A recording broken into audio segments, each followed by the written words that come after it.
বন্ধুরা, আপনারা যারা যুবসাথীর পেমেন্ট পাননি তারা আদৌ কি পেমেন্টটা পাবেন কি না, চলুন সেটা কিভাবে দেখতে হয় সেটা আমি দেখিয়ে দিচ্ছি। প্রথমে আপনারা আপনাদের ফোনের যে কোনো একটি ব্রাউজারে চলে যাবেন, যেমন ক্রোম ব্রাউজার, ওটায় চলে যাবেন। চলে যাওয়ার পর সার্চে যাবেন। তো সার্চে গিয়ে সার্চ করবেন WBIFMS। তো এটা লিখে আপনারা সার্চ করবেন। সার্চ করার পর দেখবেন প্রথমে যেই ওয়েবসাইটটা আসছে ওটায় ক্লিক করবেন। ক্লিক করার পর আপনারা একটা ইন্টারফেস দেখতে পাবেন। তো সেটাকে একটু জুম করে নিয়ে দেখবেন নো ইওর পেমেন্ট, সেটাই ক্লিক করবেন। ক্লিক করে নেওয়ার পর দেখবেন এখানে ব্যাঙ্ক ওয়াইজ বলে একটা অপশান আছে। তো এখানে যদি আপনাদের ব্যাংকের অ্যাকাউন্ট নাম্বার থাকে সেটা দিয়ে আইএফসি কোড দিয়েও আপনারা দেখতে পারবেন। এছাড়া আরেকটি অপশান আছে মোবাইল নাম্বার দিয়ে। তো যেই মোবাইল নাম্বারটা আপনারা যুবসাথী ফর্ম ফিল আপ করার সময় দিয়েছিলেন সেই মোবাইল নাম্বারটা আপনি দেবেন।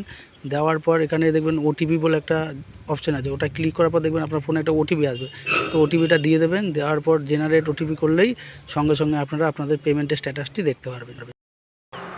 বন্ধুরা, ভিডিওটা যদি আপনাদের একটুকু ভালো লেগে থাকে তো অবশ্যই আপনারা আমার চ্যানেলটিকে সাবস্ক্রাইব করে পাশে থাকবেন। নমস্কার। আর এরকম ইনফরমেটিভ ভিডিও আপনারা পেতে থাকবেন।